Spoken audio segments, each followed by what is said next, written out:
All right, we're back.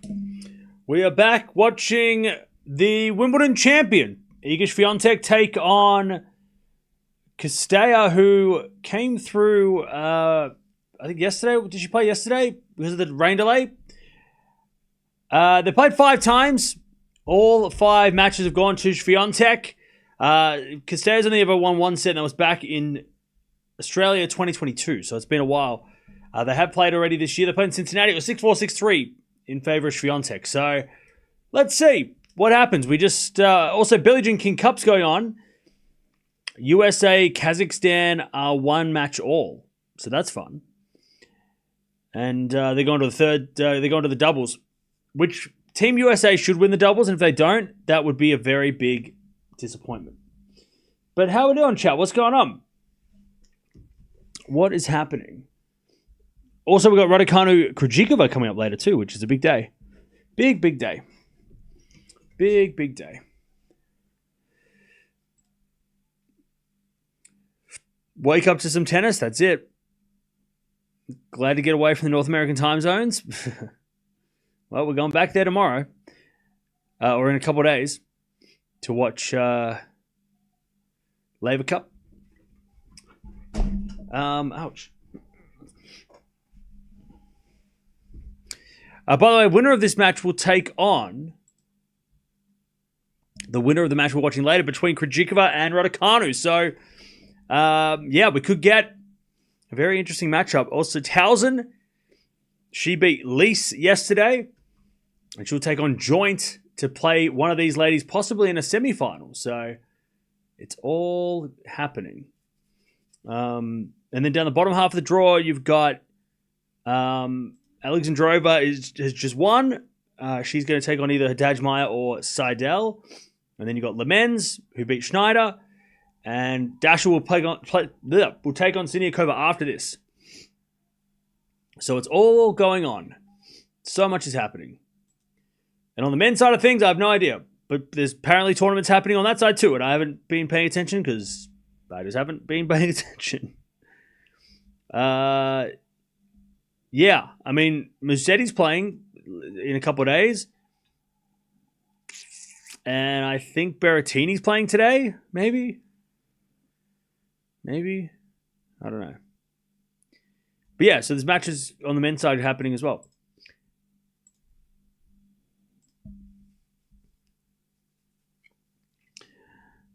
So cool. Finally, I don't have to wake up a stupid o'clock to watch tennis, I know, right? It is finally a time to relax.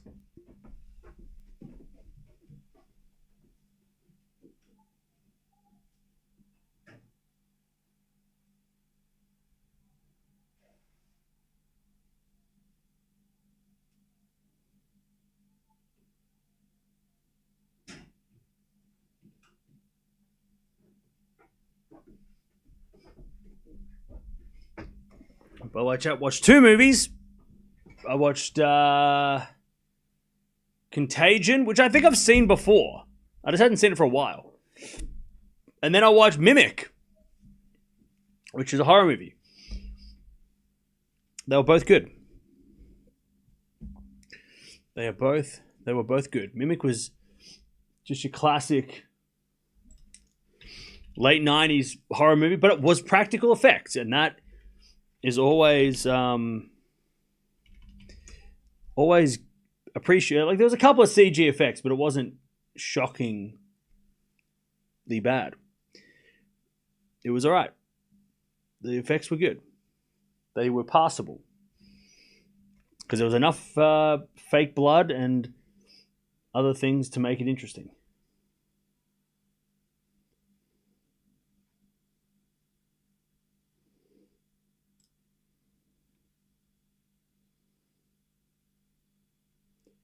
All right.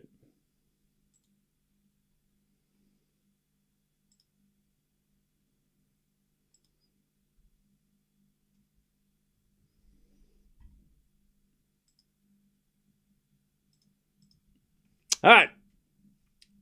Cirstea's going to serve. Swiatek's first match since playing the US Open and losing to Anisimova. I've been up all day and night, poker, soccer, baseball, tennis, running out of gas. Damn. All right.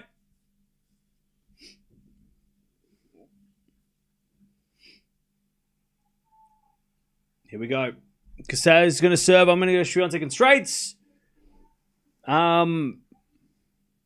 the winner of this will play tomorrow because from now on, we've got the quarterfinals tomorrow, semifinals Saturday, and then Sunday is the final. So it's going to be non-stop for everybody now from now on. As Castea hits a winner to start the match, love 15. 8:30, got to go to work. Cool. 3:30 a.m., what am I doing here? I don't know. I have no idea. What are you doing here? 15 love. Also, I'm torn between getting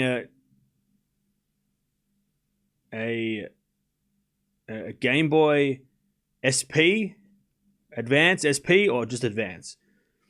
I don't know. 15 love. This goes in the net by Castea. 15 all. Hey, Dominic, thank you for the 15 months. 15 all.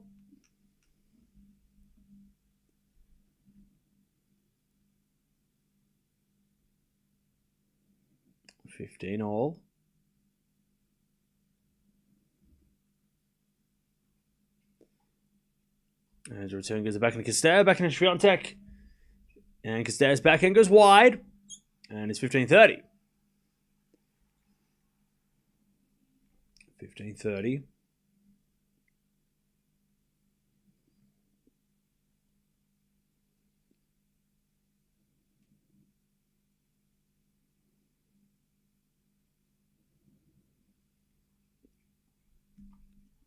As a forehand goes into the forehand of Swiatek. Backhand now from Castea to the backhand of Swiatek. Castea backhand. Into the forehand of Swiatek. Castea backhand on the stretch. Swiatek in control. Hits a winner down the line. 15-40. Geelong Hawks tomorrow. Who do you think's going to make the grand final? I'll tell you who I don't want to make the grand final. I don't want to see Hawthorn or Collingwood in the final. I want Geelong versus Brisbane because I like those teams. I don't like the other two teams. So I really hope, because I'm a petty bitch, I really hope Hawthorn lose. And I really hope Collingwood lose. Geelong, Brisbane for the win because the other teams, I don't like them. I don't mind Hawthorn, but also they're still the enemy. 15-40. And I do like Geelong. I don't mind Geelong. Anyways, backhand on the stretch from Castea to the forward of Swiatek, and she hits a winner as one love. Swiatek with a break. No, I don't mind Hawthorn. I hate Collingwood. Nobody likes Collingwood unless you go for Collingwood, right? So Collingwood can lose. Definitely lose. But I like Geelong better more than Hawthorn. If it was Hawthorn versus Collingwood in the prelim, I would say Hawthorn. Because I really don't like Collingwood. But I like Geelong better than Hawthorn, so I'd go Geelong. Geelong Brisbane would be a good final too.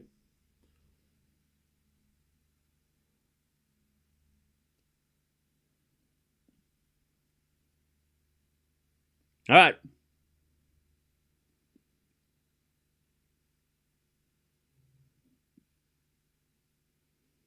First game is a break.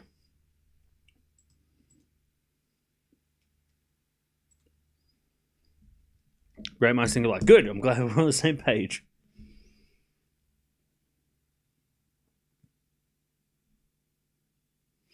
Okay.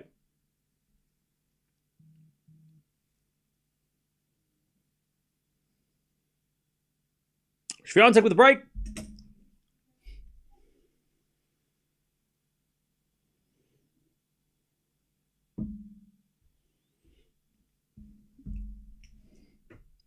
Swiatek serves.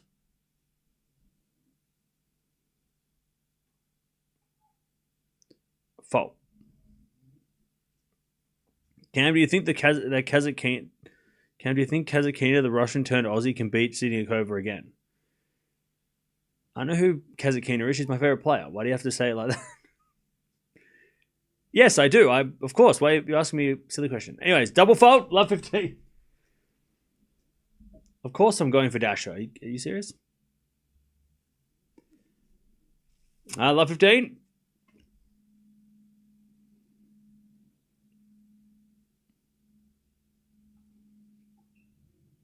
As the return goes to backhand Swiatek, backhand Castella to the backhand Swiatek, Castella backhand again, the backhand Swiatek into the backhand Castella. Swiatek forehand goes long.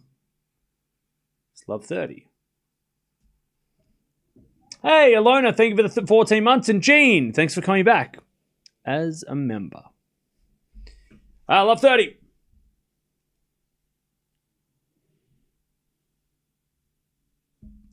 Love 30. How far is South Korea from Australia? Like 10 hours flying? I think Australia to South Korea is longer than New York to London. Like, it took me 10 hours to get to Japan from Australia.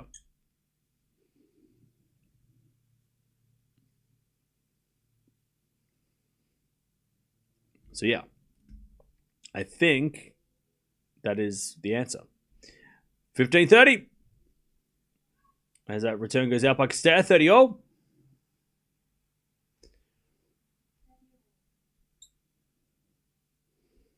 New York to London's like 6 hours? Oh, really? Okay. Time in Korea right now is 4:30 p.m.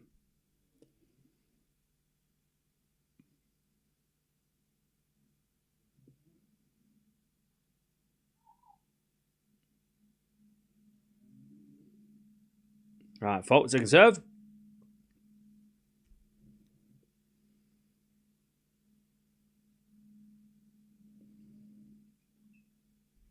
Return goes to one of Swiatek. Castella forward of the line. Swiatek backhand, the backhand of Castella, the backhand of Swiatek. Castella backhand down the line's a great shot. Swiatek slices back. And then Castella with a drop shot. Swiatek's going to come to the net. Castella with a pass. Goes wide. Good hustle by Swiatek. 40-30.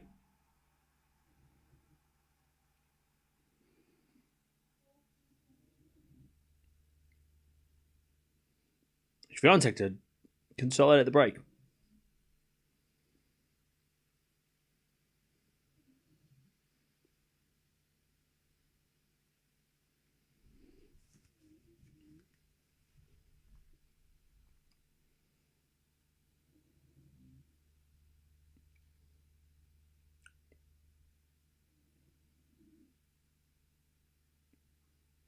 We've got a fault second serve.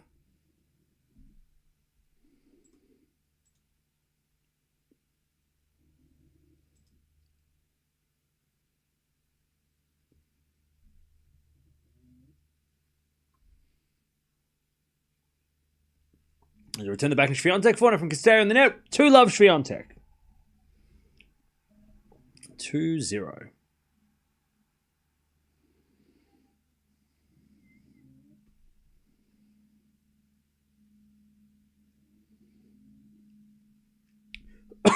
All right. By the way, the guy who said Federer isn't even top 5 all time, are you bored? Do you need attention? Is that what you're doing? Chad, somebody give that guy attention. Give that guy a hug. I think he wants to fight somebody. He's looking for a fight. Somebody want to give that guy a hug or something? Anyways, backhand goes into the backhand of Swiatek. Forehand on the stretch from Castella. Oh, Swiatek hits the backhand way long. And it's 15 love.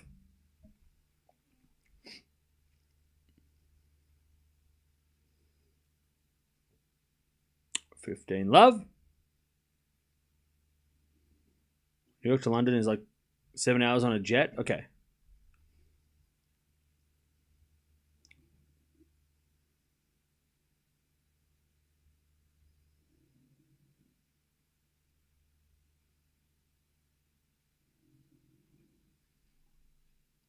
And the return goes back into Castella.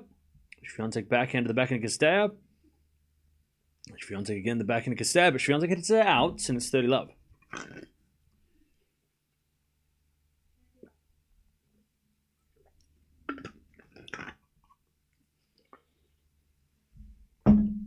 Kyrgios 1, Nadal 2, Djokovic 3, Murray 4, Agassi 5, argue with the wall, buddy. Tyler, mate, you okay? I'm concerned for your well-being. As that goes out by Castella, 30-15. Ever since Castella lost to Swiatek, she's been on a good run. Yeah, fair enough.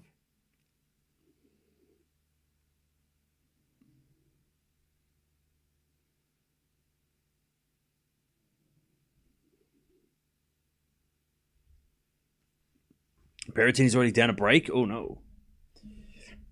30-15.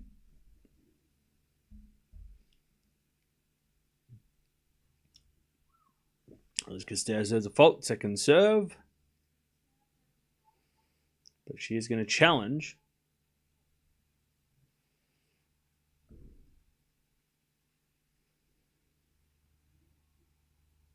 There was a fault.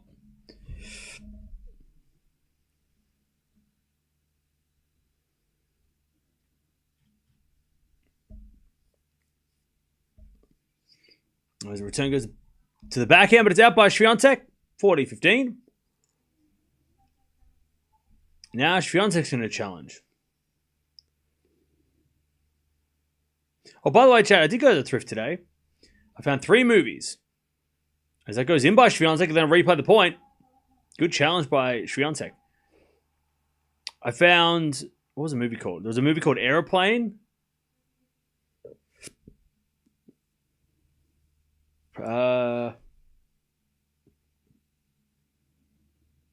Tropic Thunder. And some other movie that I can't remember. First serve's a fault. 30-15. Replaying the point. Second serve. Oh, and Adventureland. 3 totally different movies. I thought they might be all funny. I don't know. They're all comedies, I think. Anyways, backhand goes long by Castella and it's 30-all. Actually, I think they're all comedies. I've never seen Airplane, which has Kurt Russell in it, so I don't know.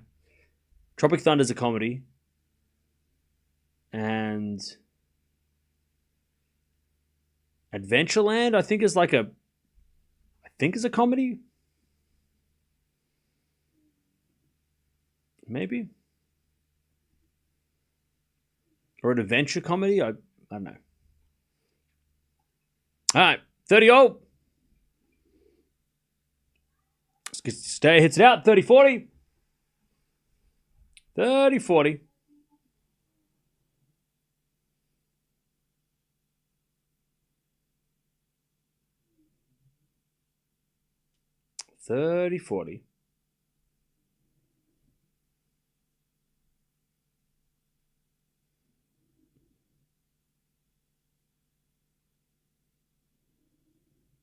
Serve is a fault. Swiatek thinks it's an ace. Castella's going to not challenge? Okay. Oh, wait, is she? No. No, she is going to challenge. All right. If this is in, it's an ace. Swiatek thought it was an ace. She kind of gave it away. Gave away. She kind of walked to the other side. Now it was out. All right. Everybody's wrong except for Hawkeye. Second serve. As the return goes back into Castella. Forehand Swiatek. As Castella's forehand goes long. Double break. 3-love Swiatek. Tropic Thunder will have you rolling on the floor if you like crude comedy. Yeah, I haven't seen it for a while. I have seen Tropic Thunder. I've seen it a few times. I haven't seen it for a while, though. So I thought, for $1, I'll get it. Berrettini is done, sadly. That Djokovic final, he had a new favourite player, but he finished. I think Berrettini's just injured too much. He gets injured a lot. Why are there lines people here? Because on the WTA, they don't have the same rules as the ATP. So only some of the WTA events are not no lines people. But if they're only WTA events, then they probably will have lines people. Doesn't the new Anaconda trailer remind you of Tropic Thunder? Yeah, I'm going to go... When does that come out? It looks like one of those, like, silly comedies from, like, the late 2010s. So I'm excited to see it. It's probably going to get really bad reviews, but who cares? It's just bad if it's funny. Jack Black's been doing some crazy... Like, he's been on a roll lately. He's been in everything. Everything he's in is great. So... Comes out on Christmas Day. Cool. I know what I'm doing before the Australian Open. I'm going to go watch that movie. Have I seen the new Spinal Tap? No, I haven't even seen the old Spinal Tap. But when I find it, I'll do it. Finally, a good time zone for you? Yeah, but everybody's asleep. So, I mean, I don't mind being awake when everybody's awake, but most of the regulars are asleep right now. So it's like, yay, I get to watch tennis at 5 in the afternoon, but nobody's here. You know, like, we've lost half the chat. Half the regulars are gone because they got to sleep.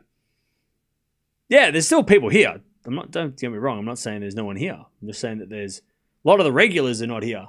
All the Americans and the Canadians are all asleep because it's just a hard time zone to follow, or it's like really early in the morning for some of you. So I'm happy. It's great. Time zones are great for me, but also like, you know, the chat's we're missing a lot of the regulars. As a forehand now from Swiatek into the forehand of Cirstea. Swiatek forehand again, the forehand of Cirstea. Into the back of Swiatek. Cirstea gets the point. Swiatek overhits at love 30. And I like staying up all night. Like it's dinner time right now. I'm streaming during dinner. It's like, I'd much rather stream all night.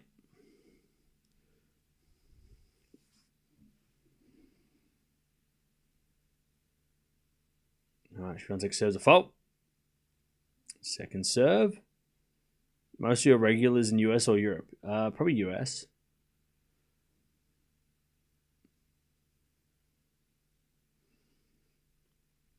All right, back in return. To the forehand of Swiatek. Cirstea shanks it. It goes in. To the forehand of Swiatek. Cirstea forehand again. The forehand of Swiatek. The back of Cirstea. And then Swiatek overhits it. Love 40. By the way, Townsend and Pegula just won the first set 6-2 against the put and save a Raducanu team. And that's happening. Love 40 to get one of the breaks back. I set an alarm for this match, 2:45 a.m. in Green Bay. Hey, Edward, thank you for staying up. It's 12:45 a.m. in Vancouver. Yeah, and see, there are some people staying up, but it's brutal. It's a brutal time zone.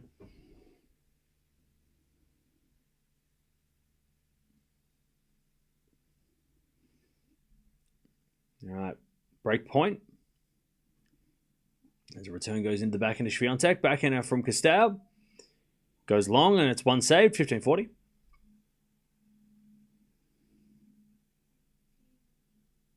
$15.40.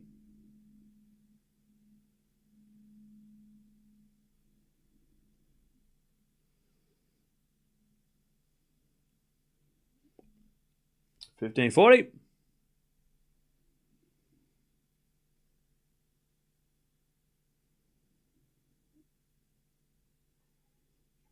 As a return goes in the back of Swiatek.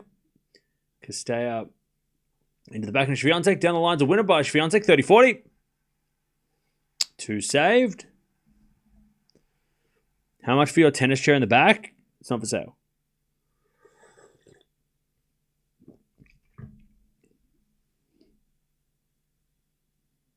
All right, 30-40.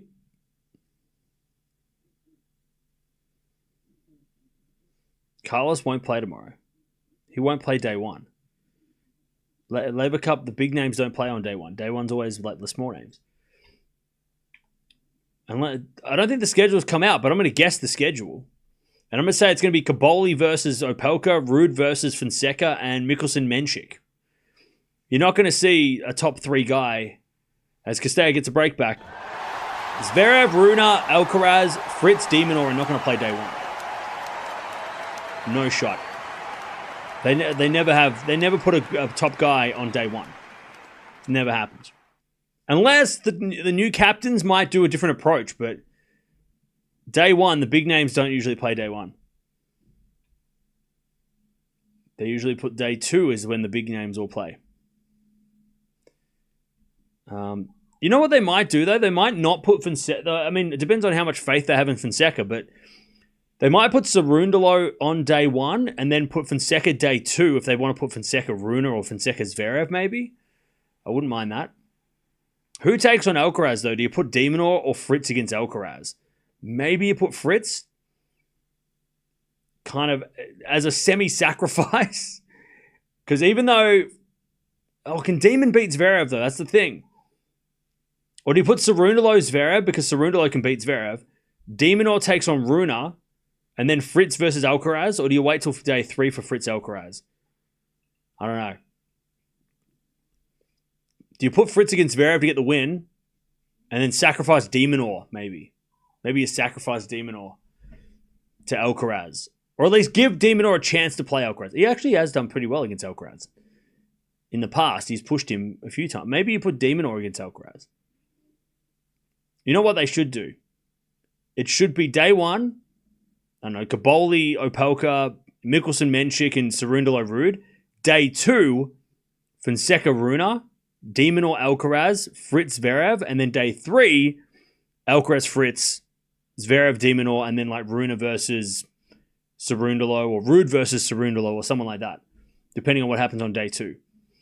I don't know what the doubles combos are going to be. I guess Fritz Opelka. Is it going to be a doubles team? Maybe. And then I don't even know on Team Europe. Team Europe, it's like Alcaraz. He's going to play everything. Anyways, Love 40. Cirstea hits a winner and it's 15-40. Saves another one. I mean, do you put Zverev, Menchik, Ruud as a doubles team? I don't know. Alcaraz, Ruud might be a double. I don't even know.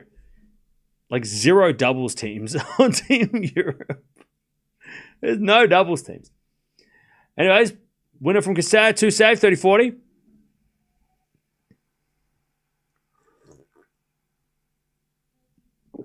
I'll put Fritz Cerundolo against Zverev for sure, and I think sacrifice Demon to Alcaraz. Yeah. But Alcaraz, de Minaur can push Alcaraz. He's done it a couple of times. He pushed him this year in Rotterdam. So de Minaur can make it interesting, but most likely Alcaraz beats Demon. So, but give Demon a chance. I think Demon probably has a better chance than Fritz. Swiatek gets a forehand long and it's deuce. Like I would as Team World, I would feel much more comfortable putting de Minaur against Alcaraz, and with the off chance that he wins, right? There's an opportunity there, rather than putting Fritz against Alcaraz, where if Fritz loses to Alcaraz, I mean that's the 2 best players playing each other, right? But remember, it's not just one team gets to pick the teams, it's both teams get to nominate who's going to play what. So, yeah. I don't know. I'm trying to figure out the best way Team World wins. Obviously. I guess the teams are going to be announced tomorrow, right? I mean, the lineups are going to be announced tomorrow. Mahatch Menchik might play doubles. Yeah, but Mahatch can't play. He's not allowed to play unless someone withdraws. He's not allowed to be... An alternate's not allowed to play unless someone gets injured. And I don't think anyone on Team World is injured currently. Or Team Europe is currently injured. But yeah, you're right. Menchik Mahatch would have been a great doubles combo. But they have to... somebody has to get off the team. I haven't seen Rune. Is Rune even there? It's like there's a net by Cirstea back to deuce. Maybe he might come in for Rune. I haven't seen Rune in the press, in the photos. Was he there? Maybe he was there. He just didn't make an appearance in the social media posts. But I know Swiatek's not playing Billie Jean King Cup because Poland lost.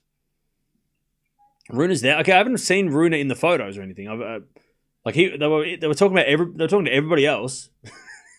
I just didn't see Runa in any of the posts. Deuce. But yeah, the reason why Swiatek's not playing Billie Jean King Cup is because Poland lost in the first round. I kind of hate the Billie Jean King Cup finals are now. I don't like it. I don't like it at all. I like it when it's at the end of the year. As we're back in Swiatek, there's a winner down the line. It's an advantage Swiatek. He was in the latest pictures. Looks like different in suit. No, I mean, he wasn't in any of the videos when they were talking about Alcaraz's hair and stuff. I didn't see him in any of the videos, but he must have been in the group photo and stuff. But yeah, Billie Jean King Cup. I love that at the end of the year we end with the team events to finish the season. I love that, and I kind of wish that the Billie Jean King Cup would do that. Cirstea had to win it back to Deuce. I loved when 2 years ago they had at the one venue, it was the Billie Jean King Cup and Davis Cup at the one place. When was that? Was that 2 years ago in Malaga? Or Malaga or whatever it's called? I love that. That was such a good idea. When you had Billie Jean King Cup start first and then the Davis Cup after, it was 2 weeks in one place. It was great. That was such a good idea. Such a good idea. And now nobody's going to think... I keep forgetting that it's on this week. I look at my phone. I'm like, oh, wait, Pegula's playing? What the hell? I'm not even paying attention. It's horrible. It deserves its own week. Somebody at the end of this week is going to win the Billie Jean King Cup and nobody's going to know about it. Because we're going to be watching Laver Cup and also watching this tournament. And nobody's going to know who won. It's just a bad schedule. I don't like it at all. It doesn't make any sense. It needs to be at the end of the year when everybody can actually give it some time to focus on, right? It's going to get overlooked. Anyways, Swiatek to get the double break again. She comes in. Cirstea with a backhand. Ooh. Was it in? It was in. But Swiatek's going to challenge. Wait, no. Cirstea's going to challenge. They called it out, but it was very late call.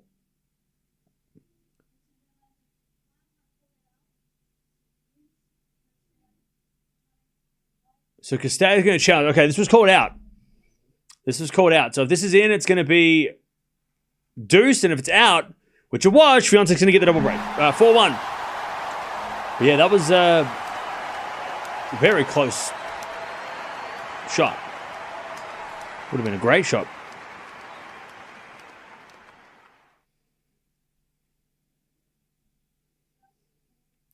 Has Alcaraz's hair grown? Heard he got flack from the trolls. Hair grows. That's what it does. So yeah.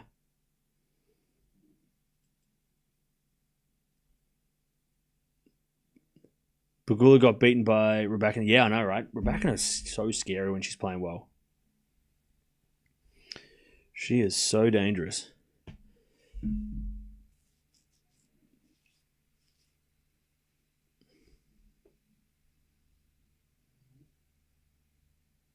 All right, Swiatek 4-1, double break.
4-1.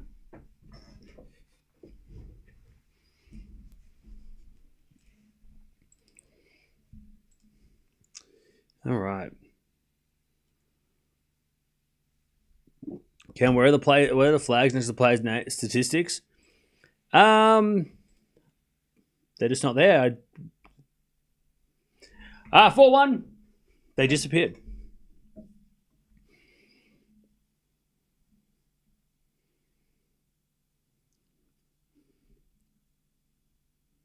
Swiatek with the double break. 4-1.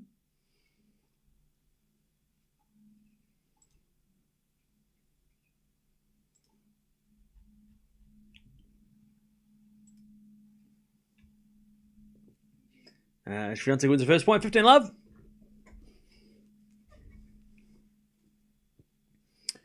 15-love.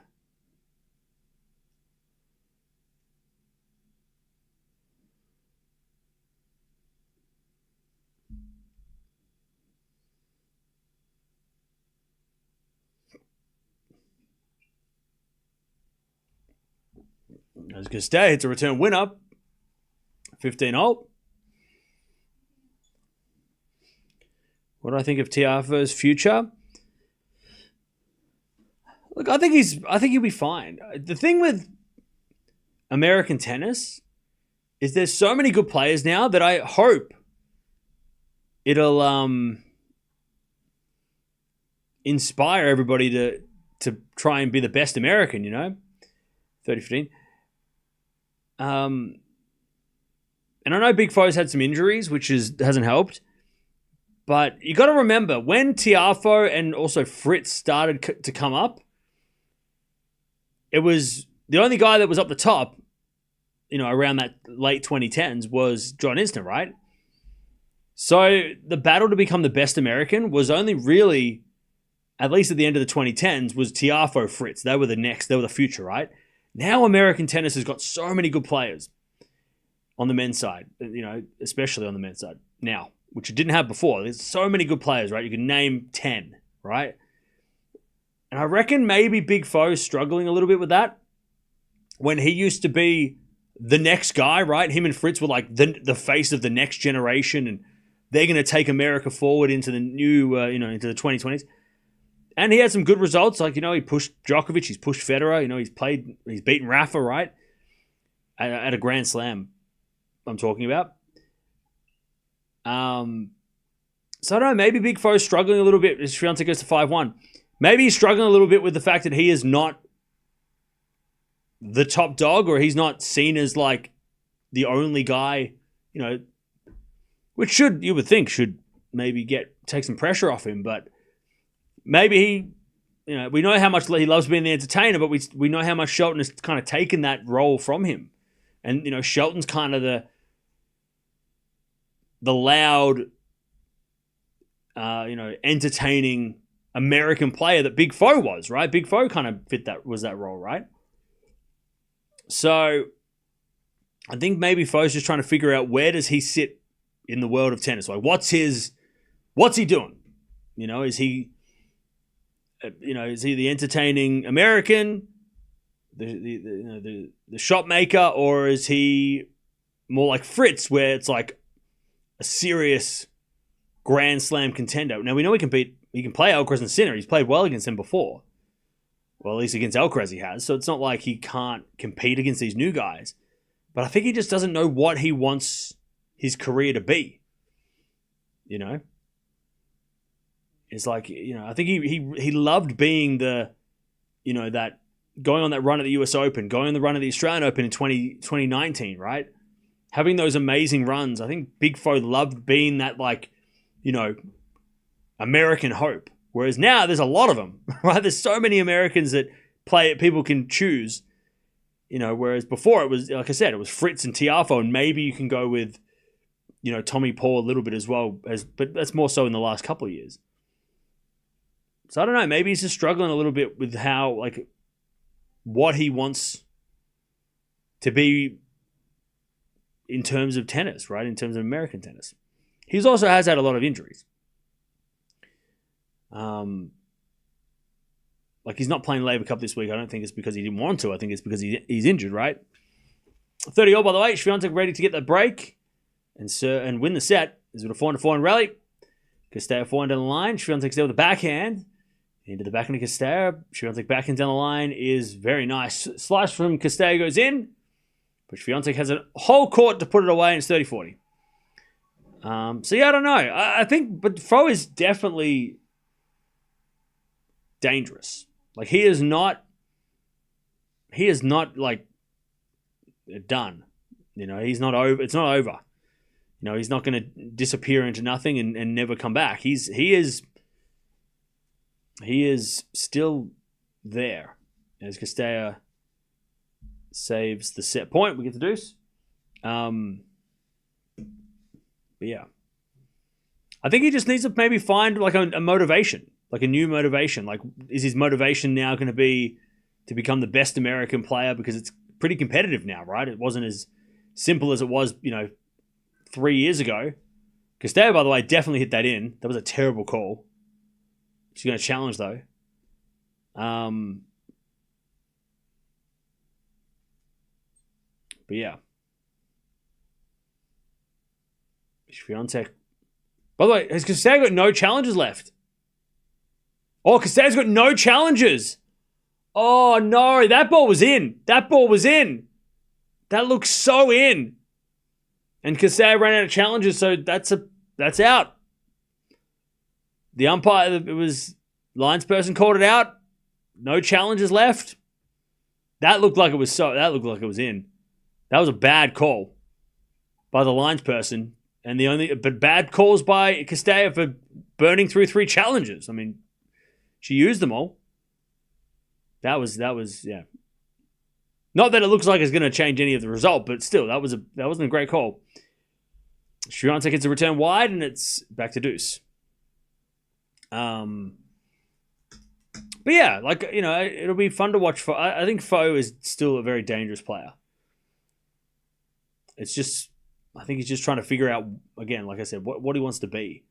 What does he want to get out of the rest of his career? Does he want to be?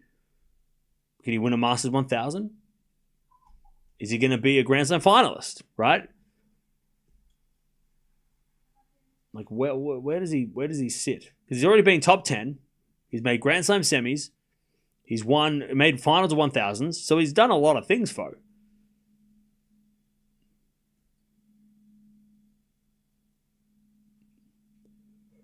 There's been a fault from Cirstea. Second serve.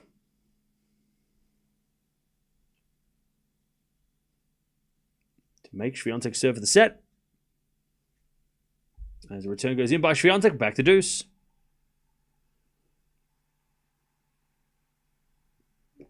All right, back to deuce.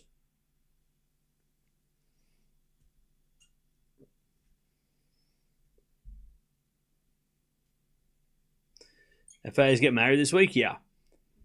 Swiatek gets a return winner. Cirstea had a bit of an air swing and it's advantage Swiatek. Fo, Paul, Shelton, Fritz, Opelka, Mickelson, also Tian. Could have an All-American team at the Labour Cup. Yeah. I mean, you also got Quarter, right? There's a drop shot from Cirstea. Swiatek gets up a slice, but hits it out back to deuce. Basevaretti looks like he could be a player. I mean, America. By the way, I find it so silly that people question why Team World is full of Americans. It's because they've got so many good players. And what, are we going to not use them? As the return goes into the forehand of Cirstea, Cirstea puts it away. And it's advantage Cirstea. Like what? You're not going to put Fritz, Shelton, and Paul in the team if you could, because they're all in the top 20.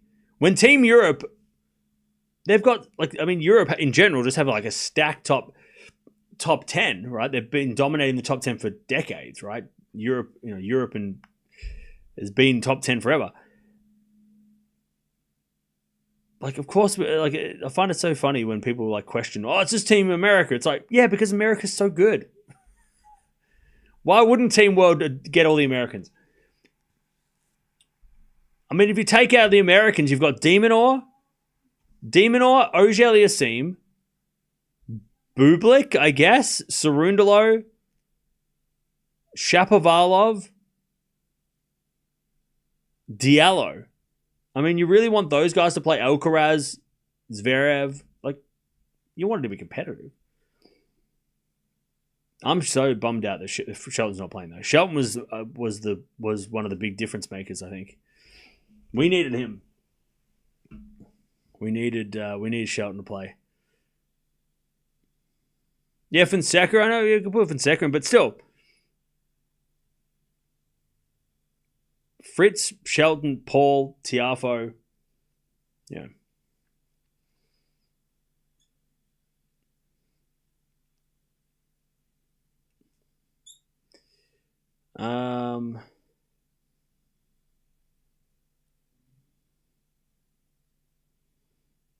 I should be rooting for my Team World, but my favorite player is in Team Europe. Well, you're a traitor.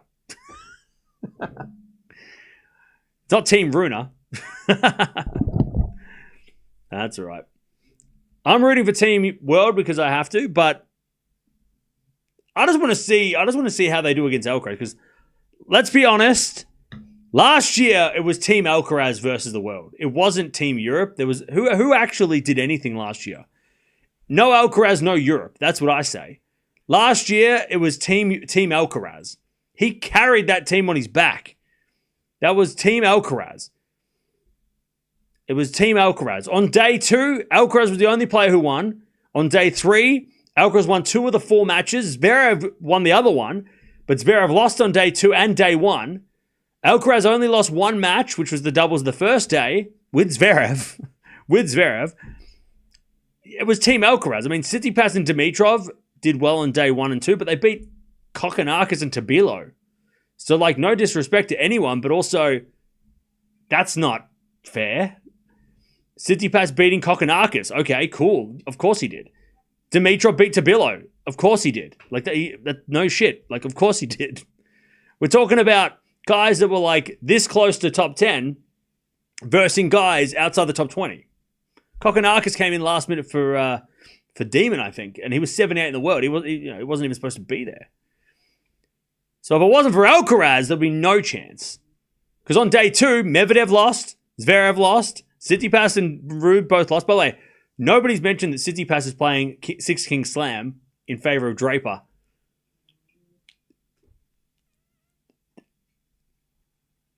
I don't know about that. And then, by the way, Medvedev losing to Shelton on day 3 gave Alcaraz more work to do. And then Zverev beating Foe. I mean, they really needed to put Tiafoe against Zverev on day 2. But then again, Big Foe beat Medvedev, so maybe not. But they should have put Fritz against Zverev on day 3. That was the difference maker. Because Fritz versus Alcaraz wasn't going to work. It really came down to Big Foe having to beat Zverev. Otherwise, that was it. But again, it was Team Alcaraz. And this year, arguably, they have a worse team. Team Europe have a worse team this year. This year, they've only got 2 top 10 players. Last year, they had 5. So this year, they're worse. And technically, I guess Team Europe are better. Team Europe are worse. Team World are better than last year. Because last year, they only had 1 top 10 guy. This year, they've got 2, but their lowest ranked player is 62 and not 78. So technically, it should be a closer contest, even though last year was very close.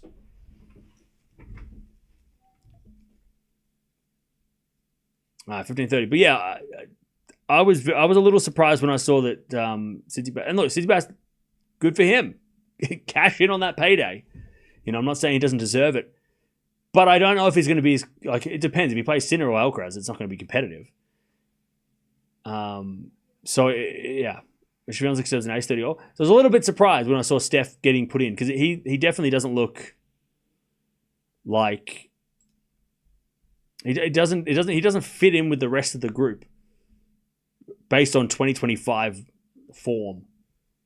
It's a little strange, but hey, good for him. Hopefully he can make it competitive. Did Kokkinakis push Tsitsipas to the US Open a few weeks earlier? Okay. I'm not saying that Tsitsipas and Kokonakis shouldn't have played each other. I'm just saying that, Demonor should have been against Tsitsipas, not Kokonakis. Kokonakis wasn't supposed to play. 30-all. Is it a backhand now to the forehand of Swiatek? Swiatek is wide. And it's breakpoint, Castella.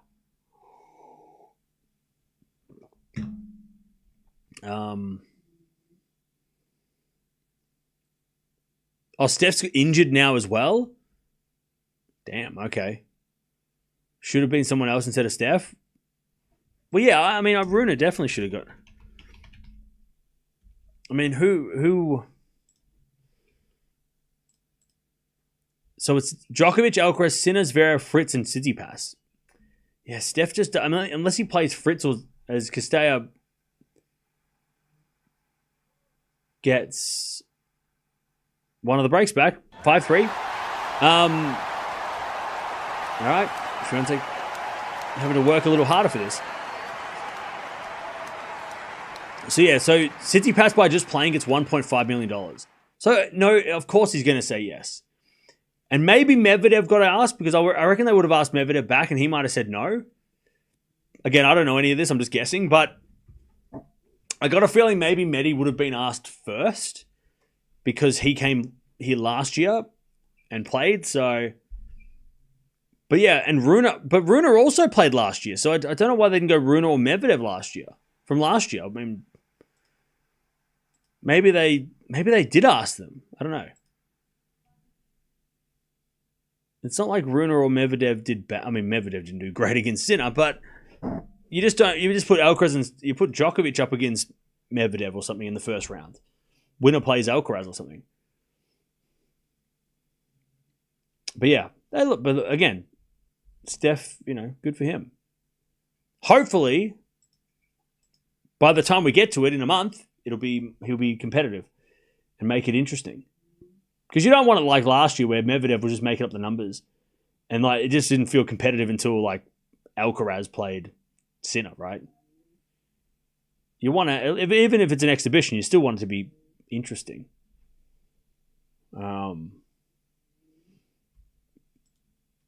So hopefully Steph can make it interesting. They're all Grand Slams finalists. Okay, mate, that makes sense.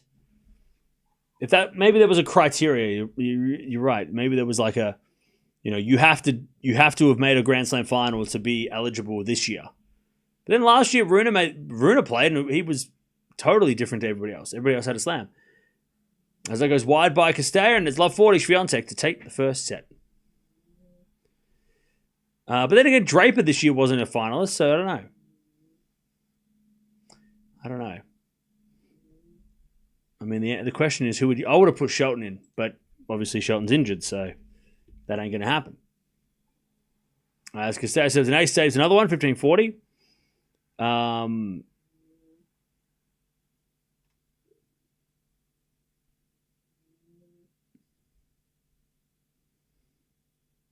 mean, yeah, Tsitsipas is number 27. I mean, there's a lot of players they could have put in instead of him.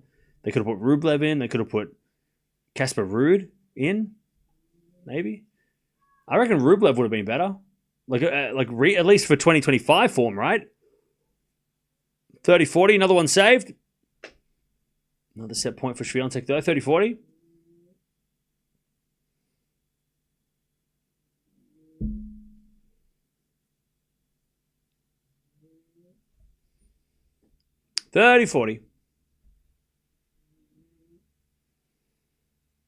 To get the first set. As a return goes to forehand of Castella. Swiatek with the backhand to the backhand of Castella. And Swiatek backhand into the forehand of Castella. To the forehand of Swiatek. Castella forehand of the stretch. And Swiatek forehand goes down the line. It's a great shot. Castella gets it back. Swiatek forehand cross court winner. There's the set. Took her a little bit longer than we thought. But she takes the set 6-3.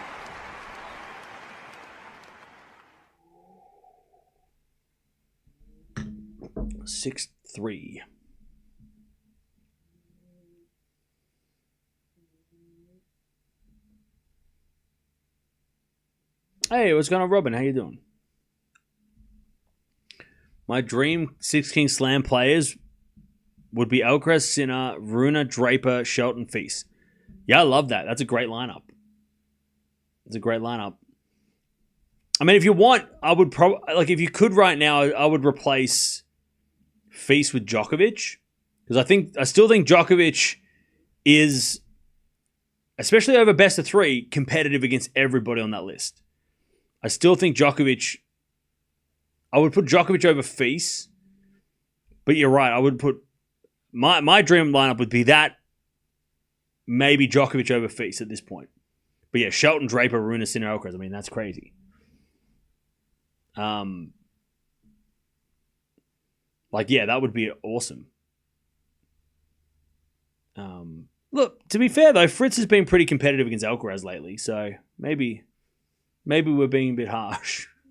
And I mean, if he beats Alcaraz at the Laver Cup, we're all going to be like, holy shit, what happens at the Six King Slam when they play?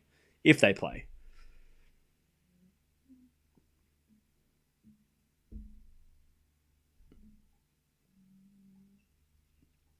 All right. Cirstea didn't play badly in that first set. Swiatek was just too good. Other guys are chasing points for the ATP finals. That's true. Yeah, there are players that are trying to qualify for the ATP finals. I mean, if I look at the race of the finals outside the top 10, yeah, Tsitsipas is 25 in the race of the finals, so he's probably not thinking ATP finals. Whereas you're probably right. Guys like Rublev, who's just outside the top 10, he's probably trying to win points rather than just play for glory and prize money. He probably needs the points. Hashanov, Rude, Runa, Bublik. I mean, Bublik would have taken the payday. I mean, Bublik would have been great to have in the final, in that Six King Slam. Can you imagine Bublik? It would have been great. But you're probably right. The reason why you don't see Felix or Musetti, Rublev, Rude, Hashanov, Runa, they're probably all, and even Demonor as well. I think all of those guys, they probably all would have been considered, but they must have just gone, you know what? I need to make the ATP finals.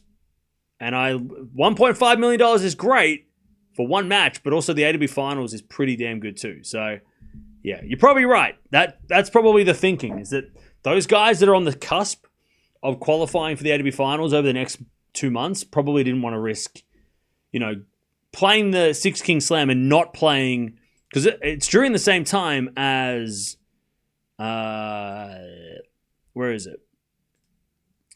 So yeah, it's happening between Shanghai and Basel, right? So it's just after Shanghai, and then you've got to play. Some players are going to go and play, Brussels or go play in Stockholm. I mean, they could make it. I guess it would have been a pretty quick turnaround to go from Six King Slam to, unless you played one match and then you lost and you leave.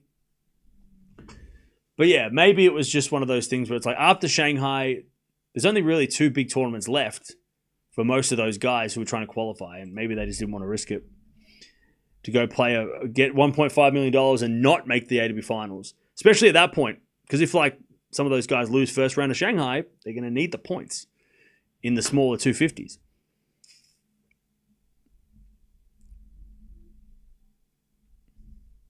I'm talking about race to the finals. I'm not talking about live rankings.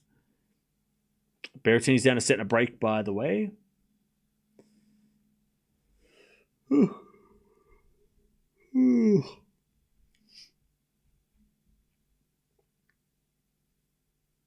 right. Shranzik's just gone to the bathroom. And then we are going to get this second set underway. Now, we do have another match on later between Raducanu and Krejcikova.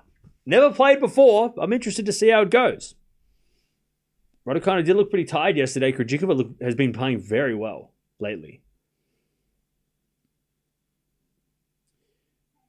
And then the winner of that will play the winner of this. So it's all going to get very interesting.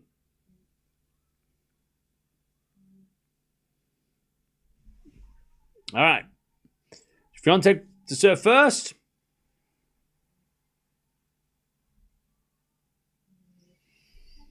I had to figure out what I'm having for dinner.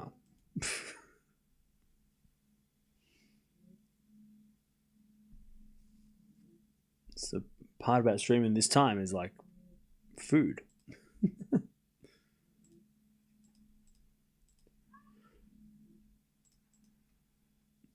All right. 15 love. Swiatek wins the first point of the second set.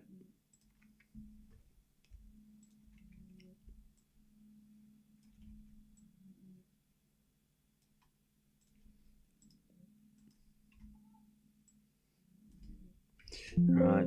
First serve is a fault, second serve.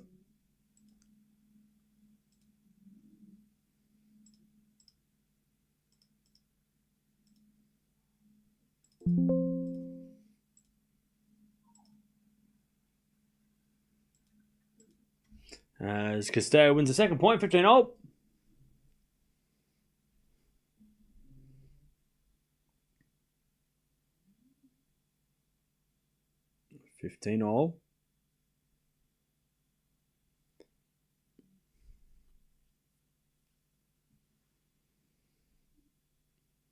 We're going to serve as a fault, second serve.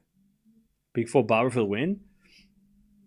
Could be one of those weeks. She's been playing really well lately.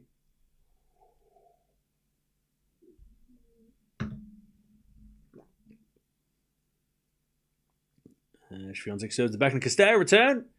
Goes long. And it's 30-15.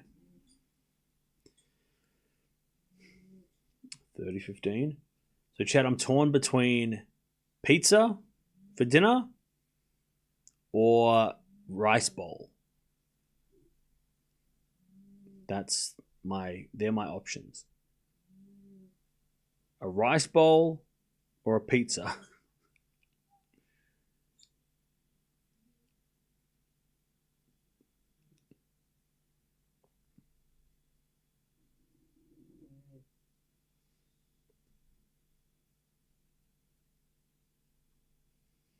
As return, goes out by Cirstea, 40-15. What is a rice bowl? Rice bowl is basically just rice with a bunch of it's got meats. It's got what else got in it? It's got shredded. Oh, this guy is practicing his forehands and backhands up the top of the stadium. This guy's getting into it. There's a guy at the top just practicing. Yeah, it's rice with a bunch of stuff in it. No, not fried rice. It's just rice with it's got beans and egg in it. It's got a poached egg in it, and I think it's Japanese. It's Japanese. It's really tasty.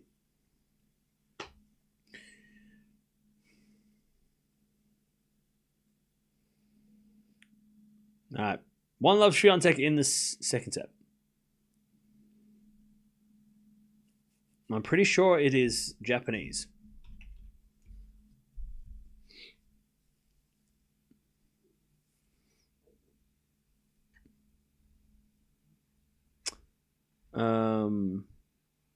Yeah, Japanese food. It's a Japanese dish. It's a rice bowl. You put beef in it, and then Japanese rice balls. Yeah.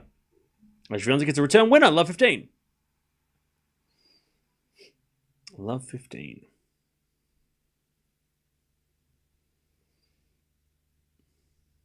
No, it's not chicken fried rice. That is totally different. Love 15. A rice ball has the rice is stuck together. It's a lot. It's different. That goes out by Cirstea, love 30. It's not chicken fried rice. Otherwise, I know what that is. I would have told you it was that if it was that. It's a totally different thing. Love 30. Do I like sashimi? Yeah, it's good. Started playing tennis, which is a good beginner racket you would recommend. I was at a 4 down the line, and Cirstea hits it wide, left 40. To be honest, I would just get like a. I'm always saying you should get a branded racket. So don't get like some random ass like $10 nothing racket. If you're already playing, you want to up because if you started playing tennis, you obviously got a racket. So if you want to upgrade from what you've got, get something that's got like Wilson, Head, Babolat, Yonex, right? Get like the cheapest one of those and use that because they're going to be good quality, right? Because you want a quality racket so that it's going to last you a while. You don't want to just buy some like $2 crappy racket from Walmart that's going to give you blisters and then probably give you injuries, right? You want something that's like at least the cheapest version of what the pros use, right? As Casella says, an Ace 3040. So yeah, that's what I would recommend. Just get like a cheap Wilson racket or a cheap, a cheap Yonex, right? The cheapest one you can find. I mean, in Australia, you can find them pretty cheap. You can probably get a new one for like $30, right? For a Wilson. So that's what I would recommend. That's if you take. I mean, it's just like anything. Like if you're going to start doing something properly, as that goes in the net by Casella, and it's too low. If you're going to start going for a run and you wouldn't buy like the top of the line sneakers that are like, going to, feel like you're, running on clouds. You're just going to get something that's going to not fall apart. But then you could go and buy like a $2 pair of sneakers and they fall apart after 3 runs, right? So that's similar with the tennis equipment, right? If you're looking at playing tennis for a while, this is, you should get a quality brand racket. And then, go on Facebook Marketplace or Craigslist or whatever. Get a secondhand one. Get one even cheaper, right? If those things are available in your country. I don't know where you're from, but, you could go, like if I go on Facebook Marketplace right now and I look up tennis racket,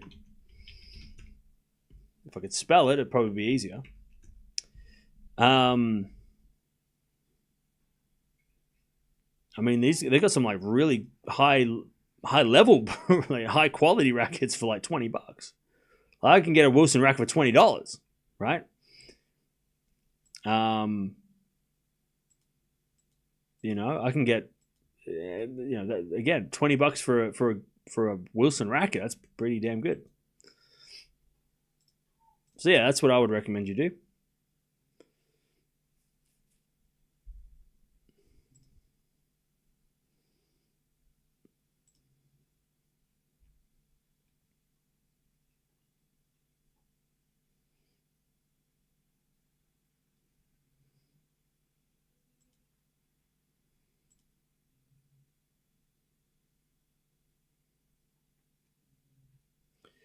All right, 30-15.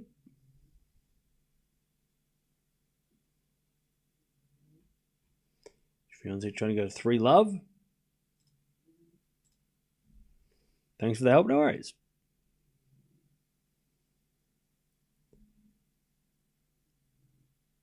All right, serve again. Is a fault. Second serve.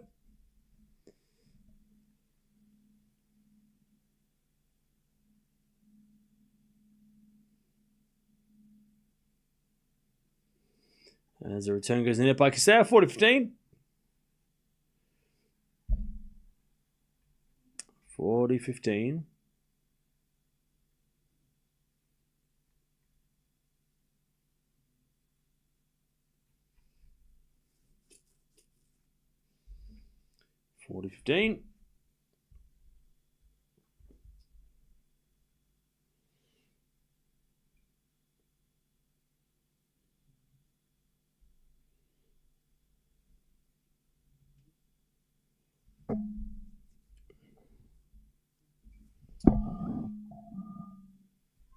As that goes out by Swiatek, and it's 40-30. By the way, chat, I found this thing at the... I found this peanut butter at the store the other day called whipped peanut butter. It's weird. Has anyone else ever had whipped peanut butter? It's weird. It's so weird. It's a weird, strange, weird taste. And it's 40-30. That goes in there by Swiatek.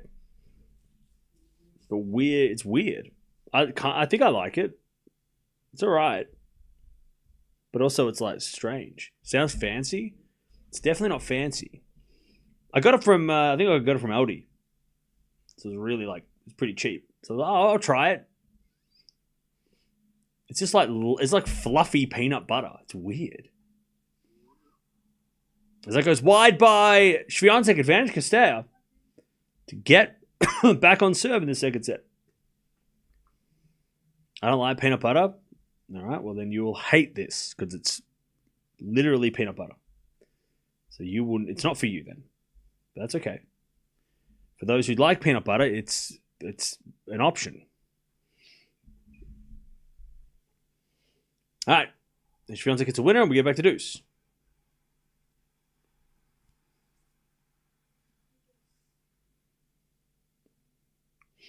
All right, deuce.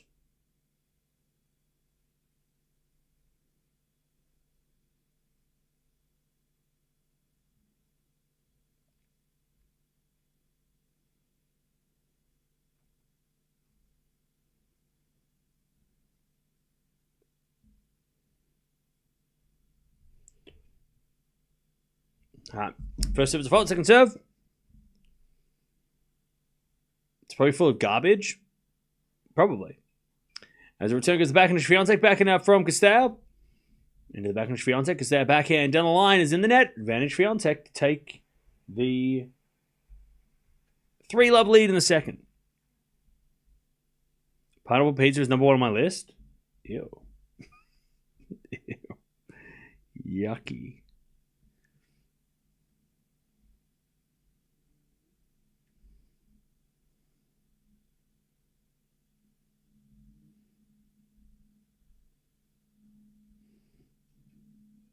All right, Swiatek holds 3-love. In the second. 3-0.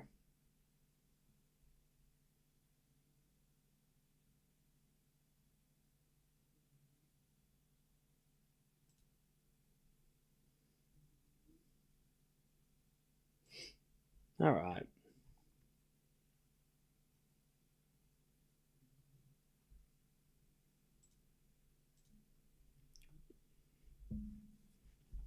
Berrettini looks really rusty. Yeah, has he played lately? I can't remember him playing lately.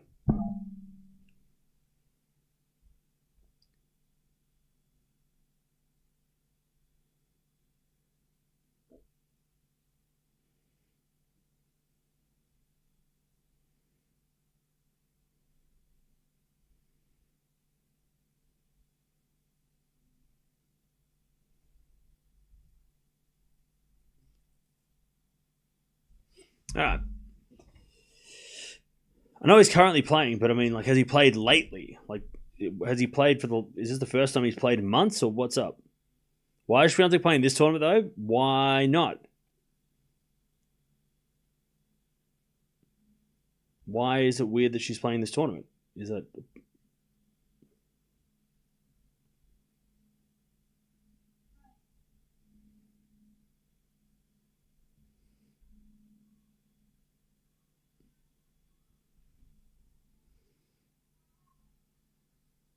This is a 500 tournament. It's not a 250.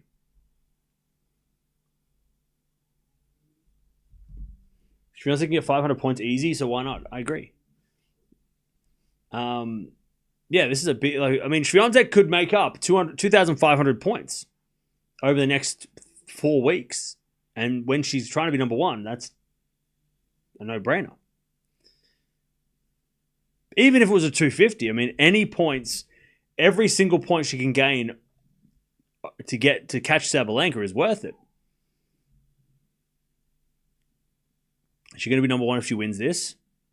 No. Love 15. But it's all part of the closing the gap between her and Sabalenka. It's like Swiatek puts up a lob, and Cirstea puts it away. 15-all.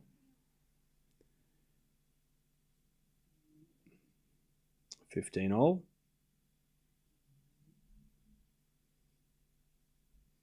I saw somewhere top 30 have to play at least one 500 after the US Open. Is that true? Maybe, I don't know. I haven't heard that, but it could be true. As Cirstea hits a winner, it's 30-15. 30-15. Yeah, there was a rule last year. I don't know if it's still this year, but you have to play 6 500 events to put towards your ranking. So I don't know how many Swiatek's played. I can actually find out for you. But yeah, I don't think it's a rule as much as it's required for your ranking. So you don't have to play 6, but if you don't, you're leaving points on the table, right? And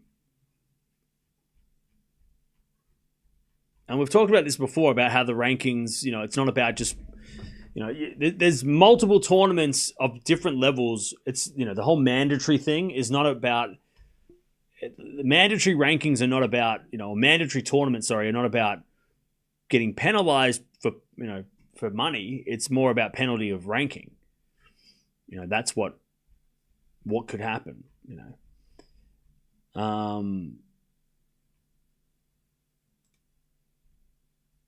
I'm just trying to see. I can't see the breakdown of Swiatek's ranking.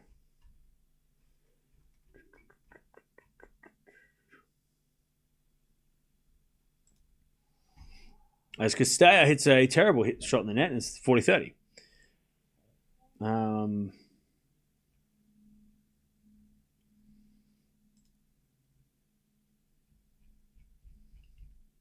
Yeah, so currently,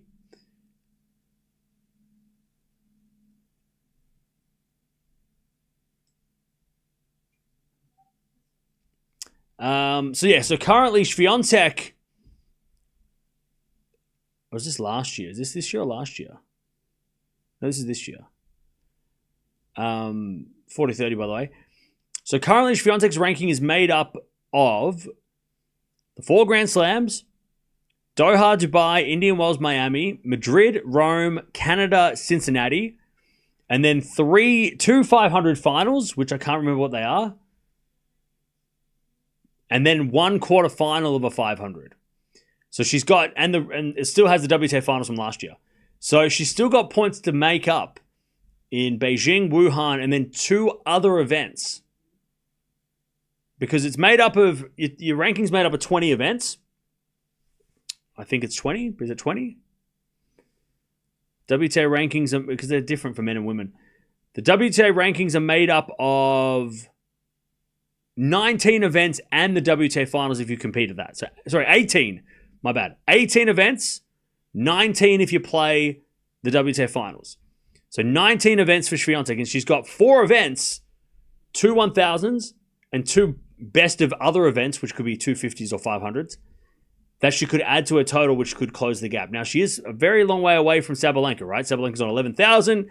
Swiatek's just under 8,000. So she's about 3,300 away. But with Sabalenka not playing Beijing, or this week, if Swiatek wins this tournament, wins Beijing, and then let's say Sabalenka also doesn't play Wuhan, and Swiatek wins that, we could be getting to the end of the year where Sabalenka and Swiatek are like less than 1,000 points, maybe even less than 500 points apart.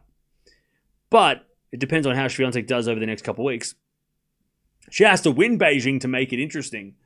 And then Wuhan will be really interesting because Sabalenka's got to defend the points and Swiatek's got nothing to lose. So, yeah. I don't know if Swiatek's playing after Wuhan because there's still a tournament in Tokyo that she could go and play. And also in Ningbo. So if she wants to play, if she does win this, Beijing and Wuhan, she might also play Tokyo to try and, again, get some extra points before going to the finals where her and Sabalenka are both defending 400 points. So, yeah, again, it's all about trying to get closer to Sabalenka. And look, she might not do it by the end of the year. It'll be pretty impressive if she did do it. But it might not be this year. But starting next year, when Swiatek, she made the semifinals of the Australian Open and Sabalenka made the final.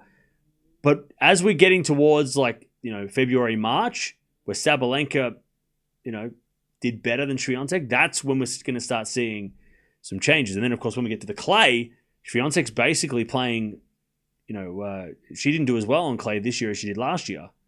So her points to gain on clay next year are way higher than they have ever been. 30-15. Swiatek needs 2 more 500 events. Again, I don't think that rule applied this year. I'm just having a look. Because there's no, I don't think the 500 rule applied this year. Because she's only got 2 tournaments that have to be best of the rest. So they can be 500 events or they could be 250s. So I don't think the 500 rule applies this year. I could be wrong, but I can't see anywhere here that indicates that they have to be 500s. Obviously, 500s are worth more points, so she would, of course, want to play those rather than playing a 250. But again, I don't know if they have to be 500s. But yeah, she's got 2 more tournaments and also Sabalenka has 2 more tournaments as well up her sleeve. So does Coco Gauff. And Nisimova is the only player that has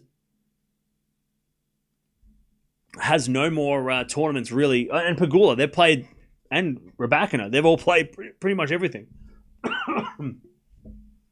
So they can't really add. They have to replace scores. So they might have to win a 500 to get rid of a second round loss, right? It's all very, very difficult to understand. It confuses me as well. But again, you don't have to play. I don't think it's a rule. There's quite a few top players that haven't played all the 500s. Exactly, yeah. And again, pardon me, you've got to remember as well that even though there's tournaments that are mandatory, it doesn't, if you don't play them, it doesn't matter as much, right? Sabalenka didn't play Canada, but she's still number 1 by a mile. She would have got maybe a penalty. Maybe she would have got fined. I don't know. But mandatory, yes, it means you have to play if you're healthy. But if you don't play, you just don't get any ranking points and you may get a fine. That's about as far as it goes. It's not like you don't get banned or you don't, you know what I mean? You don't lose points. You just can't gain points to your ranking. I mean, look at Djokovic's ranking, right? Barely played anything this year. Yeah, he's number 4. He's probably going to qualify for the ATP finals without even trying. Yet, the only reason why the mandatory tournaments that he has played, the mandatory events that he didn't play, it's not going to matter that much. His ranking is still going to be up the top. He's not going to lose. They're not going to deduct points from him because you earn the points you earn. It's just that it does affect the ranking of players who don't play that are lower ranked, right? So if you're outside the top 10, you don't play a 1,000 event, and you get a big fat 0, that's going to affect your ranking because that goes towards your ranking. That's why players that are outside the top 10 play way more. Also because they have to, because they don't do as well in the big tournaments like Sabalenka does. Where Sabalenka makes the final and wins things and gets a lot of points, she doesn't have to play every week. Sabalenka could take the rest of the year off and still be number 1 by the WTA finals. If Swiatek doesn't win everything else. But she doesn't want to do that because then her ranking would be in jeopardy and she doesn't want to lose that number 1 spot. Swiatek gets it out 15-0.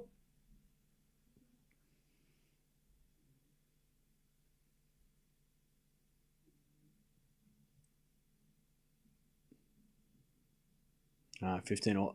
But again, maybe that 6 500s rule still applies, but again, it's I don't mandatory is such a scary word, right?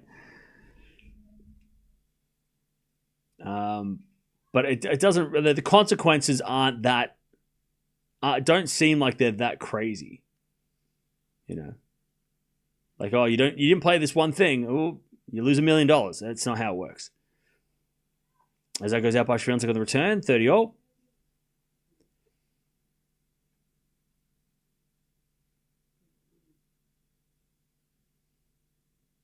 And I don't know if Swiatek's played. I mean, I don't think the 500, because a lot of players were not happy with the 500 rule because they were playing more than they had to, and they're playing more than they were comfortable with, and they were getting injured, which is not good for anybody. If the players get hurt, then nobody can play, and then that sucks. So I don't think that 500 rule would apply anymore. It was a silly rule to begin with, forcing players to play even though they weren't, even if they had to, take a rest week, like forcing players to play is never a good idea, because then some players are not going to take the time they need because they feel obliged to play, and so I hope it's not a rule anymore. I hope they got rid of it.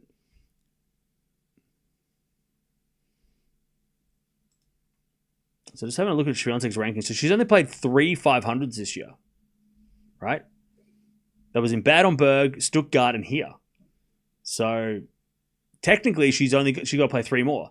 United Cup counts as a 500, by the way. So 4. She's got to play 2 more. She's not going to play 2 more. There's not 2 more left. She can't go play 2 more. And as Cassette says, an ace, 4-2. Swiatek with a break in the second. And having a look at Sabalenka. Sabalenka's only played 3 500s this year. And she doesn't look like she's going to play anymore. But again, she's still number 1 by a mile. So why does she need to go play Tokyo when she could just take a week off and still be number 1? Like, Coco's played 4. Guadalajara apparently counted, but she didn't play. That's weird. And then Anisimova's played 3.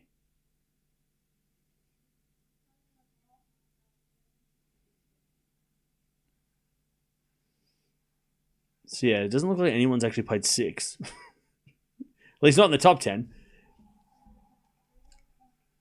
As that goes in, and they're going to replay the point. Let me check. Alexandrova's been pretty active. So Alexandrova has played 6 500 events. But she's also played a lot of events that are not counting towards a ranking because she's played, like I said, she's, it only 18 events count. If you play 25 events, 7 of those are going to be dropping off. So it's only your best 18. And, half of those, more than half of those are 1000s and Grand Slams, right? So, like, you've got 5 events. As Swiatek gets a volley, but it just goes wide and it's 15 love. Love 15. Love 15. Again, the rankings are very technical and they're very confusing. And even like I said, I get confused as well. But I think if we don't get hung up on, like, you have to do this and you have to do that, because at the end of the day, if you win all the Grand Slams and you play nothing else, you're probably still going to be up in the top 3. Like, if you win every slam and you played nothing else, and you won 8,000 points and nothing else, you would be number 1 or number 2, or maybe even number 3, right? Like, you would be top 3 if you just you just played and won the slams and you did nothing else. So again, it's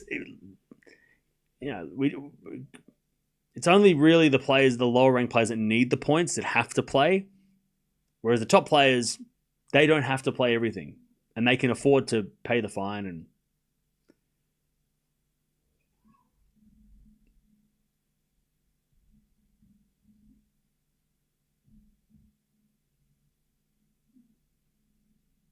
all right, 30 love. Love 30. Castella is not serving. The scoreboard is wrong. Love 30. Swiatek serves. Into the back of Castella. Back into Swiatek. Here's a winner. And it's 15-30.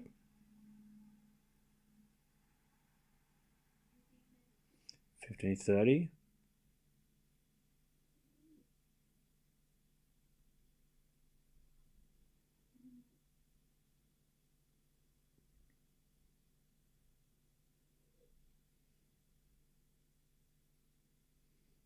15-30.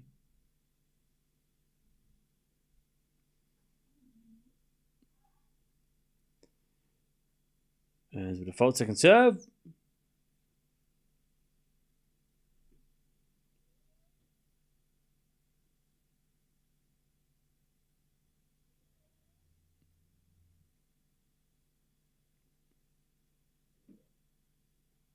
Serve in the back into Cirstea. Swiatek backhand in the forehand to Cirstea. Into the backhand Swiatek. Cirstea backhand. Goes in the net. It's 30-all.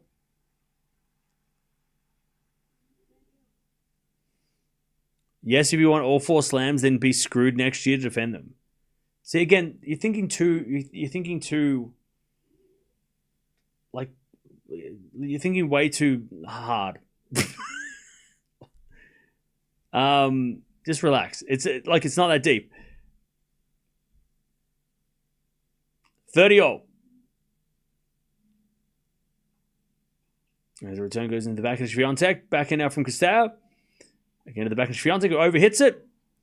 And it's 30-40. Cirstea to get the break back and get back on serve.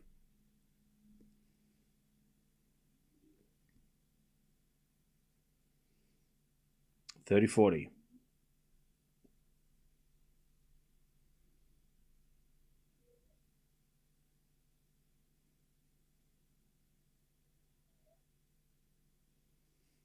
Serve again from Swiatek. The backhand of Cirstea. Lob goes up, but it's wide and it's deuce.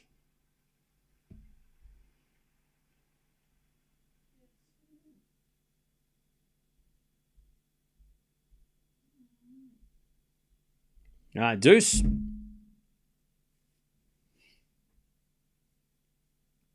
Swiatek serves again.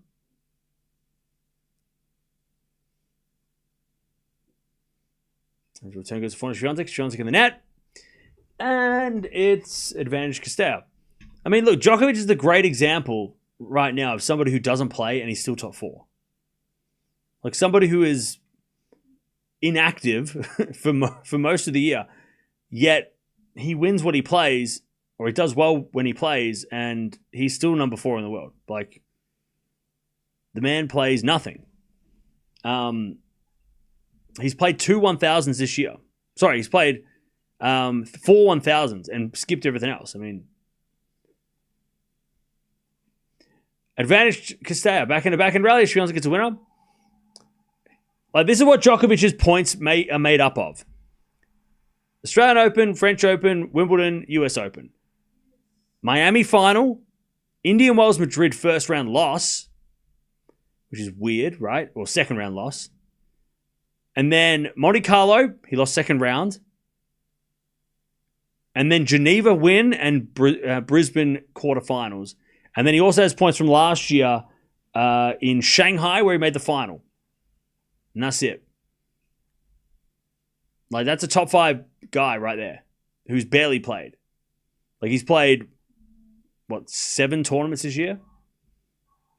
Sorry, 9 tournaments this year. As Swiatek gets to advantage. Yeah, he's played 10 events this year, Djokovic. Oh, and Doha. Sorry, he played Doha, didn't he? But he lost that. So he played 11 events this year, I think. And he's still number 4 in the world. So... And he's been penalized because he didn't play enough 1000s. But the penalty is that he got a big fat 0, but when he plays, he wins, so it doesn't matter. Like, he can get a 0 to his ranking because he didn't play, but also he can still be number 4 in the world because when he plays, he wins. Again, so it's just like, the whole mandatory thing doesn't always work for some players. Some players can game the system if they're very good at tennis. If they can make the semis of Grand Slams consistently and then also finals of 1000s when they want to play, then they don't have to worry about penalties, Anyways, Swiatek 5-2.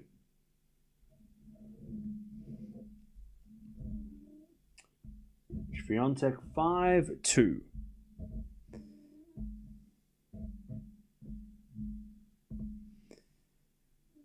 Okay. Shelton has his little moment in the sun being ranked higher than Djokovic. What do you mean? He'll be higher than Djokovic. Djokovic is going to lose. Like, Djokovic is going to drop down to like number 6 or 7 if he doesn't play for the rest of the year. Like at the end of the year, Djokovic will probably be like 7 or 8 in the world.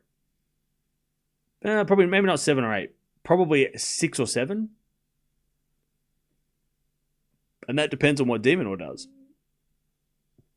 And Musetti. Like if I look at Djokovic's ranking, he's going to lose 700 points and he's still going to have 4,100 points. And then he's going to play in Greece. So he's probably going to end up with 4,500 points, which probably gets him at number 5 if Shelton doesn't come back and play. So yeah, I mean, Djokovic is still going to be top 5. Even though he's not going to play except for that one tournament in Greece because he moved house and he wants to just play there, right? It's crazy. And also the reason he's playing that tournament is because that tournament's associated with his Serbia event, which has been relocated, right? Castella is serving to stay in the match. As that goes out by Castella, and it's love 15.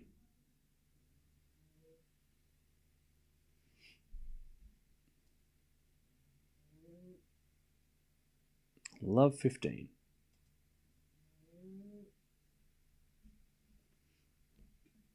As the return goes into the forehand of Castella. Castella in the net. Love 30. Remember, Swiatek's playing tomorrow. Probably tomorrow night, I'm going to guess, against the winner of our next match, which is coming up in a couple of hours, between Raducanu and Krejcikova. So it's going to be a great match no matter what happens. No matter what happens tonight.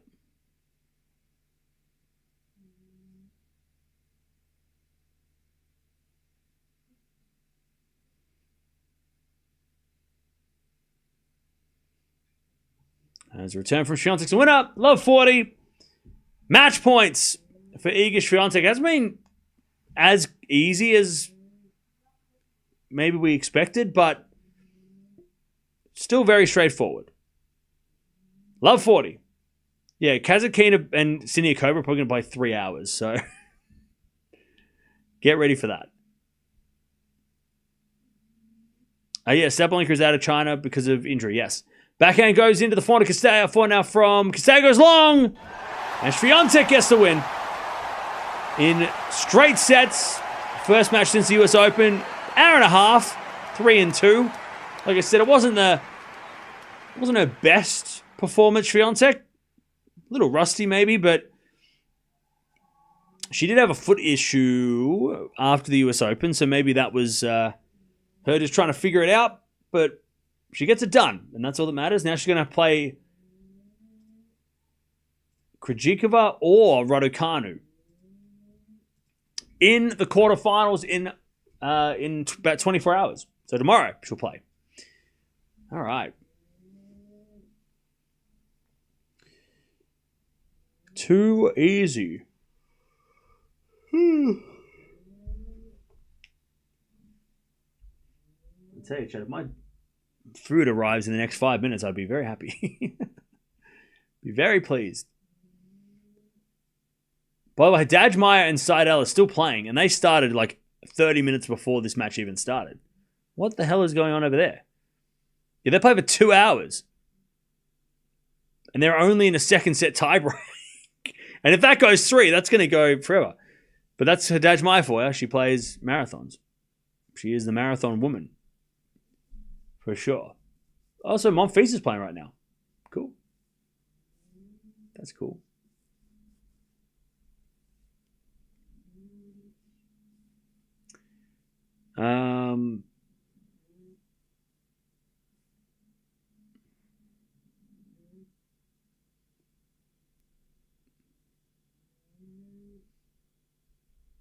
Dajmeyer is allergic to playing short matches.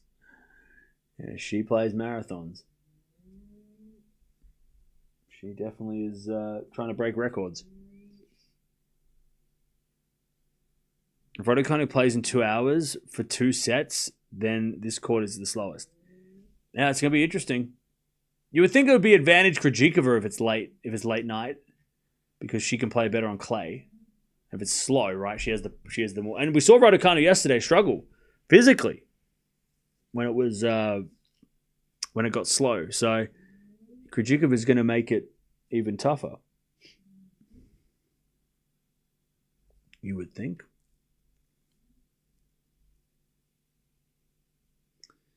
But yeah.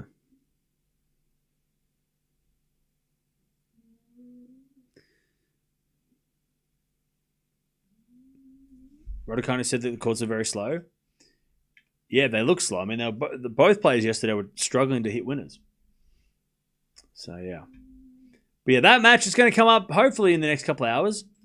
And then we'll watch to see who plays Swiatek in the quarterfinals tomorrow. I'm going to guess tomorrow night just because I don't think they'll put them on tomorrow in the morning. That'd be kind of annoying. Krejcikova is going to advance. Okay. All right. We'll jump over there and we'll be back shortly to get to find out who's going to play Swiatek. But Swiatek wins. Straight sets, 3-2. Little tricky. I mean, look how many break points Swiatek had. She couldn't really convert them, but first match since the US Open, so maybe there was just a little bit of getting used to the courts and the environment. But she gets a win, and that's all that matters. She's in the quarterfinals, and she'll be playing tomorrow night, or tomorrow during the day, or whenever tomorrow is. And we're going to find out who she's going to play in a couple hours' time.